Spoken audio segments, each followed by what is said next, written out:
In this video, we are learning how to use the distance formula, and we're using that formula to determine the distance, the speed, and the time that something travels. In class, we set up a distance, rate, and time foldable so that way we can fill in our notes. On the front of our foldable, it might be helpful to write a reminder. And this reminder is about the units of measure that we use when we're dealing with distance, rate, and time.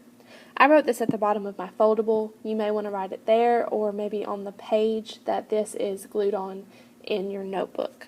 But our reminder is that the rate compares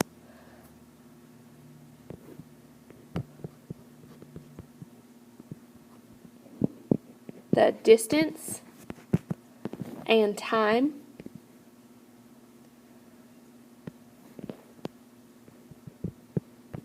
so that's where we're going to find our units of measure when we're looking for the units our distance are in and the units that our time are in.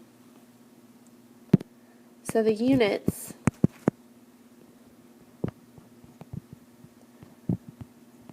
for distance and time come from the rate.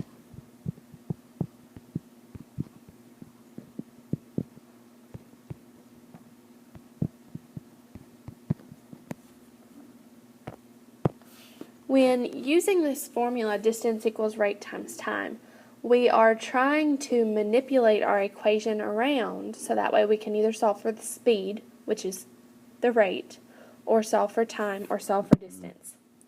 If we are solving for speed, which this would be included on your rate tab, we are doing distance divided by time. That's what we did with our race car activity.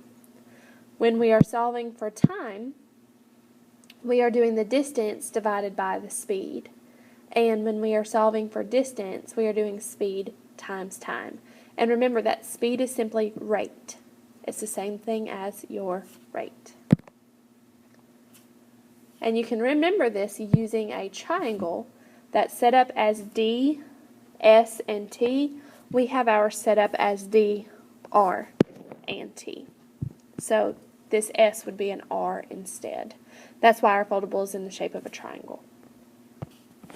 Our first example is going to be written down under the tab of speed because we are solving for speed, which is that rate.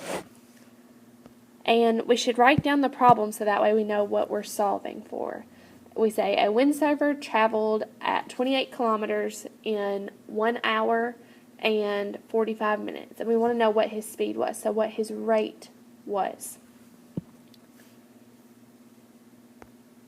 To use the triangle, and why we're using a triangle for this, is it can help you remember what operations you're supposed to do when solving. So when solving for that speed or that rate, we're doing distance divided by time. So notice in our triangle, we have speed circled, and we're doing distance divided by time.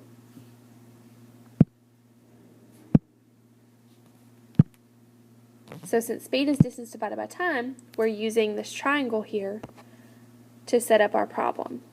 So we can simply cross this out and see that what we have left is distance divided by time. Our distance was 28 kilometers,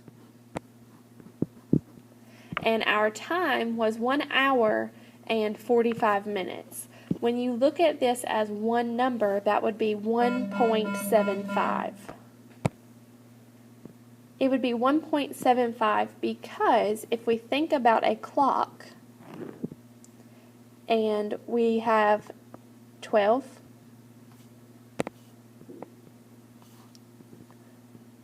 3,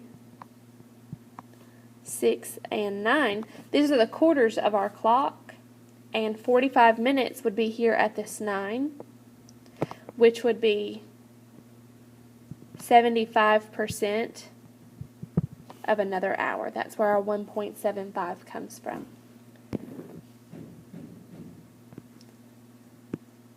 And this would be 1.75 hours. When we do 28 divided by 1.75, we can come up with our speed or our rate. And 28 divided by 1.75 is 16. So we're traveling at 16 kilometers per hour. In our next problem, we're solving for distance. And our problem that we should write down is a salesman traveled at an average speed of 50 kilometers per hour for 2 hours and 30 minutes. We want to know how far he traveled. Using our triangle, you can see that we are solving for distance. So if we cross that out, we have our speed and time left, or rate and time. Notice that they're side by side, which means that we're going to be multiplying. So speed times time here. Again, we mentioned that the rate is a comparison of our distance and our time. So our rate here is kilometers per hour. Kilometers will be our units of measure for distance, and hours will be our units of measure for time. In our problem, we tell you that our time is 2 hours and 30 minutes. We cannot calculate with 2 units of measure. We only want to look at hours because that's what's our rate.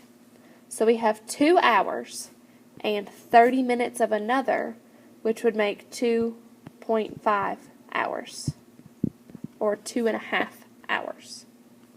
So if we're looking to find out how far he traveled, we would be saying that the distance is our rate, which is 50, times our time, which is 2.5. And 50 times 2.5 is 125. So we traveled 125 kilometers. In our final problem, we're going to be solving for time. And we can see using our triangle that if we're solving for time and we cross it out, we have distance and speed or rate left, and we're dividing them. So distance divided by speed or rate is going to be our time.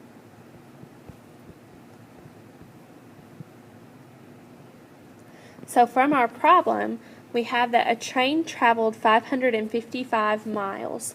That's going to be our distance at an average speed of 60 miles per hour. That would be our speed. It would be our rate. It also lets us know that our time answer is going to be in hours. We want to know how long did the journey take. So when we set up our problem, we would have time equals 555 divided by our 60. And 555 divided by 60 is 9.25. And this is 9.25 hours. If we wanted to transfer this back to be like our other problems, where we gave the answer in hours and minutes, we could notice that we have 9 hours and we have 0.25 of another. That is a quarter. If we refer back to a clock,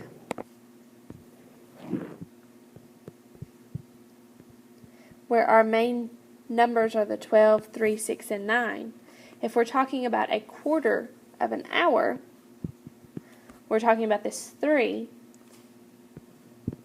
and that represents 15 minutes. So our time is 9 hours and 15 minutes. For the majority of the time, the most of the battle when solving distance, rate, and time problems is knowing what we're looking for. Some key words are how far. If we're asking how far, we're asking you to find the distance. How long? If we're asking how long, we're asking how much time did it take. And how fast? If we're talking about how fast, we're asking about the rate or the speed. Hopefully knowing these key terms will help you be successful with distance, rate, and time problems. Also remember, we have to pay attention to what the rate is comparing to know how to write our answer. It's possible we may need to use those conversions to get our answers in the correct unit.